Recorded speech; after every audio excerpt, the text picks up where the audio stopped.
Hi అండి. నమస్తే. నేను మీ Vaishnavi. Welcome back to foodies elite. Summer వచ్చిందంటే మామిడి సీజన్ కూడా వచ్చినట్లే. ఈరోజు వీడియోలో రెసిపీ వచ్చేసి పచ్చి మామిడికాయతో ఈజీ అండ్ టేస్టీగా పులిహోరని ఎలా చేసుకోవాలో చూద్దాం. ఇది అచ్చం నిమ్మకాయ పులిహోర లాగే ఉంటుందండి టేస్ట్ అయితే. సో లేట్ చేయకుండా మనం రెసిపీలోకి వెళ్ళిపోదాం. నేను ఇక్కడ పులిహోర కోసం ఒక కప్పు నార్మల్ రైస్ తీసుకున్నాను. వీటిని 2-3 టైమ్స్ పాటు క్లీన్గా వాష్ చేసుకొని 20 నిమిషాలు నానబెట్టి పొడి పొడిగా కుక్ చేసుకొని ఒక పక్కన పెట్టేసుకొని చల్లారనివ్వండి. ఇప్పుడు తాలింపు కోసం స్టవ్ పైన ఒక కడాయి పెట్టుకొని అందులో 2 టేబుల్ స్పూన్స్ ఆయిల్ వేసుకొని హీట్ చేసుకోండి. ఆయిల్ హీట్ అయ్యాక ఇందులో 1/2 టీ స్పూన్ ఆవాలు, 1/2 టీ స్పూన్ జీలకర్ర వేసుకొని ఇవి చిటపటలాడే వరకు వీటిని ఫ్రై చేసుకోండి. ఇవి చిటపటలాడుతున్నప్పుడు 4 పచ్చిమిర్చిని చీలికలుగా కట్ చేసుకొని వేసుకోండి. ఒకసారి కలతిప్పుకొని ఈ పచ్చిమిర్చి కొద్దిగా వేగే వరకు వీటిని ఫ్రై చేసుకోండి. ఇవి కొద్దిగా వేగాక ఇప్పుడు ఇందులో 1 టీ స్పూన్ మినపప్పు, 1 టీ స్పూన్ శనగపప్పు వేసుకొని ఒకసారి కలతిప్పేసుకొని ఇవి కలర్ చేంజ్ అయ్యే వరకు వీటిని ఫ్రై చేసుకోండి.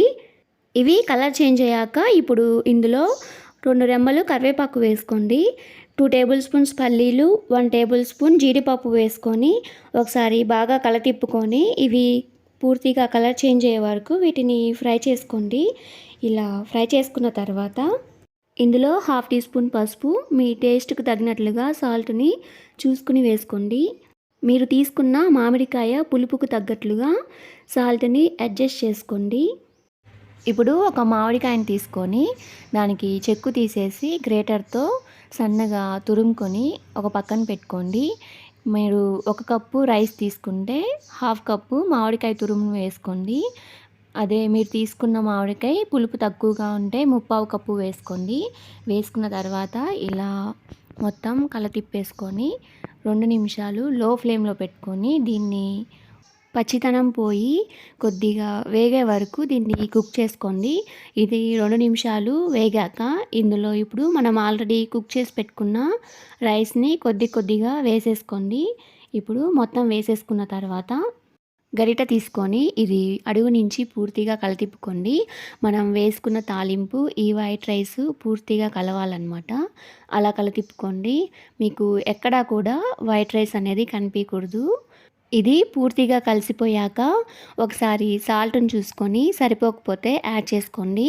మీకు పులుపు తక్కువైందంటే కొద్దిగా మామిడికాయ తురుమును వేసుకోండి.